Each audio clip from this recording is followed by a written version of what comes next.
पीयूष गोयल क्या कुछ कह रहे हैं, सीधे आपको लिए चल रहे हैं। और आज भारत का जो इक्विटी मार्केट है, ये पहली बार विश्व की 5 बड़ी अर्थव्यवस्थाओं की जो मार्केट कैप है उसमें से एक भारत बना है।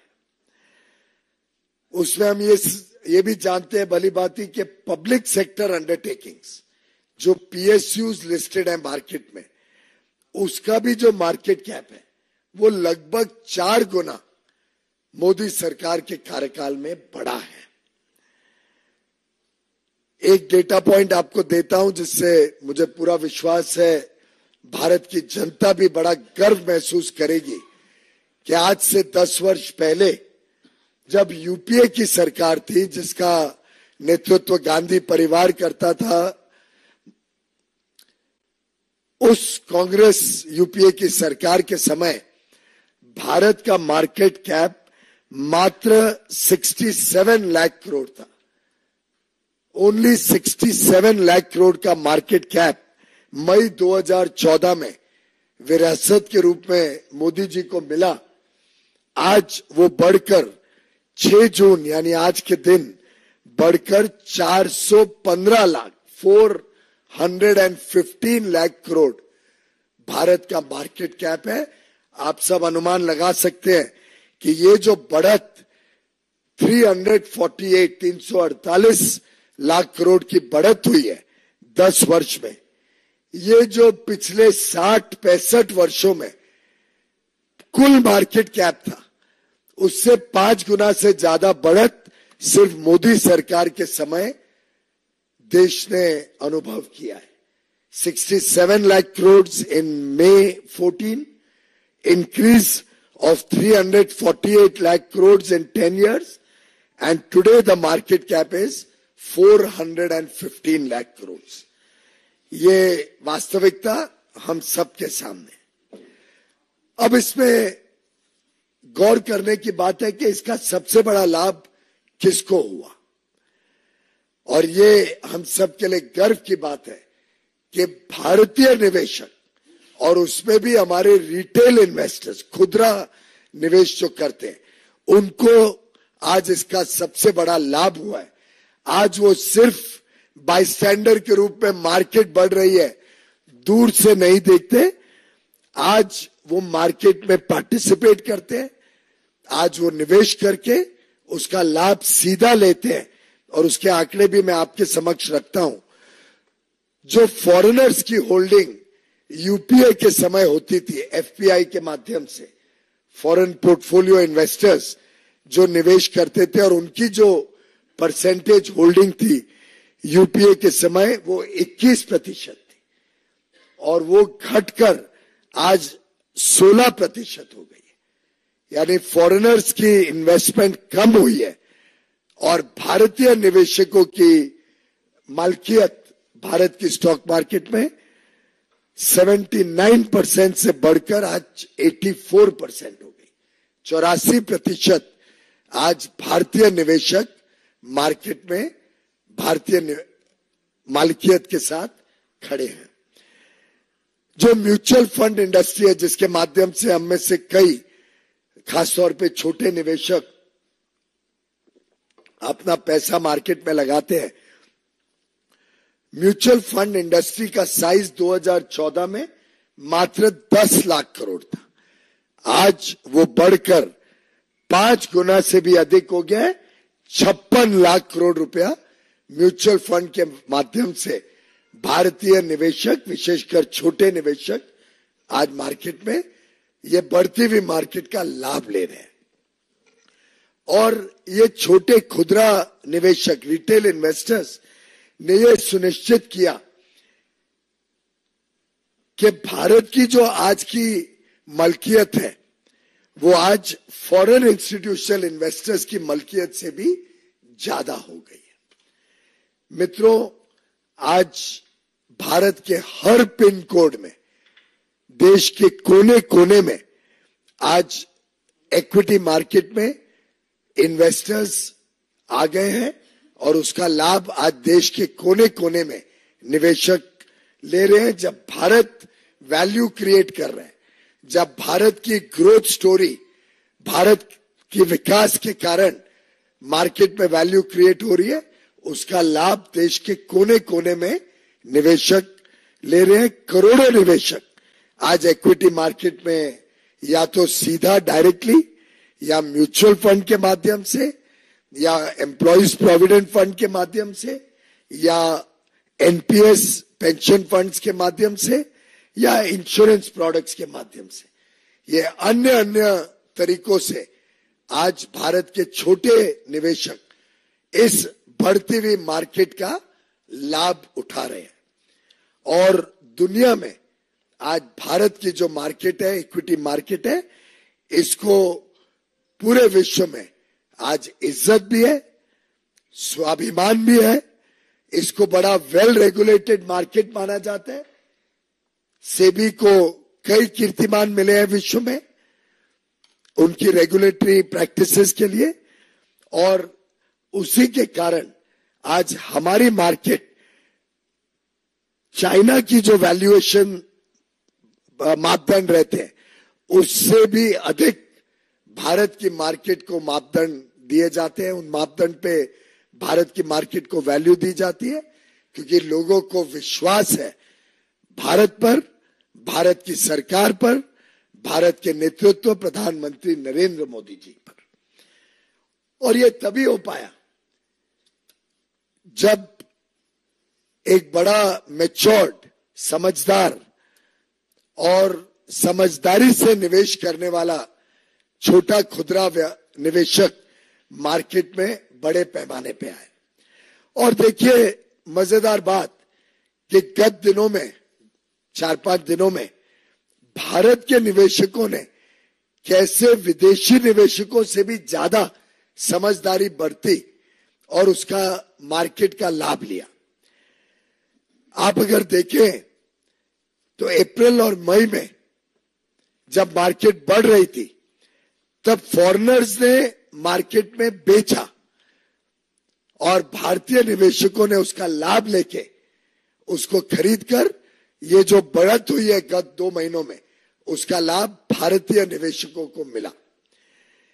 भारत के निवेशक, चाहे वो खुदरा निवेशक हो या डोमेस्टिक इंस्टीट्यूशनल इन्वेस्टर्स हो, जिसका फायदा भी सीधा भारतीय निवेशकों को मिलता है। अगर हम गत 3 दिनों की बात देखें तो जिस दिन एग्जिट पोल अनाउंस हुआ उस दिन भी फॉरेनर्स ने बेचा। जब एग्जिट पोल अनाउंस हुआ उस दिन भी, जिस दिन एग्जिट पोल अनाउंस हुआ, फॉरेनर्स जो पहले बेच रहे थे उन्होंने खरीदा 6,850 करोड़ रुपए का शेयर्स फॉरेनर्स ने बेची एग्जिट पोल के दिन जब मार्केट हाई थी। तो भारत के निवेशकों ने उसमें एक प्रकार से, माफ करिए मैं जरा ठीक कर लूं, जिस दिन एग्जिट पोल आया फॉरेनर्स ने खरीदा महंगे दामों पर और भारत के निवेशकों ने महंगे दामों पर बेच के लाभ लिया। 6,850 करोड़ रिटेल में फॉरेनर्स ने खरीदा महंगे दामों पर और भारत के निवेशकों ने उसका लाभ लिया। अगले दिन जब रिजल्ट आए 4 तारीख को, उसके 2 दिन बाद 4 तारीख को जब मार्केट गिरी, उस दिन फॉरेन इन्वेस्टर्स ने बेचा, कम दाम पर बेचा और भारत के निवेशकों ने उसको खरीदा इस विश्वास के साथ कि मोदी सरकार आ रही है, हम इसका लाभ लेंगे। तो फॉरेनर्स ने महंगा दाम खरीदा और सस्ता दाम बेचा, भारतीय निवेशकों ने महंगा दाम बेचा और सस्ता दाम खरीदा। तो एक प्रकार से भारतीय निवेशकों ने इस अंतराल में भी कमाई करी, किसी का नुकसान नहीं हुआ। और ये जो बात 30 लाख करोड़ की करते हैं राहुल गांधी जी, मुझे ध्यान आ गया कि क्यों देश की जनता का राहुल गांधी जी पर जरा भी विश्वास नहीं, क्योंकि वो ये भी नहीं समझते कि ये तो वैल्यूएशन है।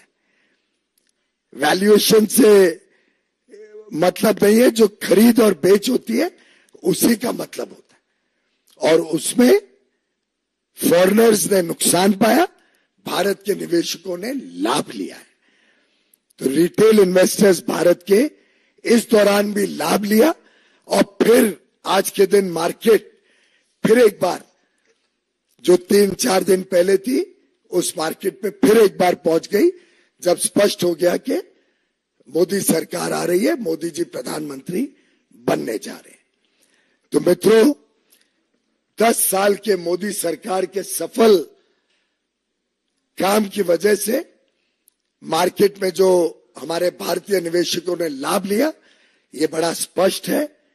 इस दौरान भी जो मार्केट में उतार चढ़ाव हुआ, इसका भी लाभ भारतीय निवेशकों ने लिया, और मैं समझता हूं यही विश्वास दुनिया का भी भारत के ऊपर है, मोदी जी के ऊपर है।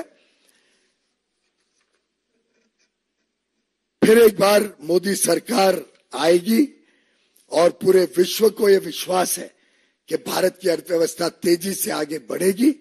अब देखने को मिल रहा है कि अब फिर एक बार भारत की स्टॉक मार्केट भी ठीक है, इस अंतराल में भी भारतीय निवेशकों ने लाभ लिया है। और मैं समझता हूं आज बड़ा प्रश्न जो लोगों के सामने है, तो ये खड़ा हो रहा है कि जो जो वादे राहुल गांधी जी ने किए थे उसका क्या होगा। आज हम देख रहे हैं कि कई जगहों पर हमारी बहनें, हमारी महिलाएं कांग्रेस के कार्यालय के बाहर खड़ी हैं, कर्नाटक, तेलंगाना, हिमाचल की सरकारों से पूछ रही हैं कि वो जो 1 लाख रुपए प्रति महिला को देने का वादा राहुल गांधी जी ने किया था, अब वो उसको पूरा करे, और जहां जहां पे महिलाएं कांग्रेस से और कांग्रेस की सरकारों से अपना हक और न्याय मांग रही है, मैं उम्मीद करता हूं कि राहुल गांधी जी उसको पूरा करने का काम करेंगे, बजाय के निवेशकों को डराना और ये साजिश रचना कि भारत की उभरती हुई अर्थव्यवस्था पर अनाप शनाप प्रश्न चिन्ह उठाकर लोगों को गुमराह करना। बहुत बहुत धन्यवाद।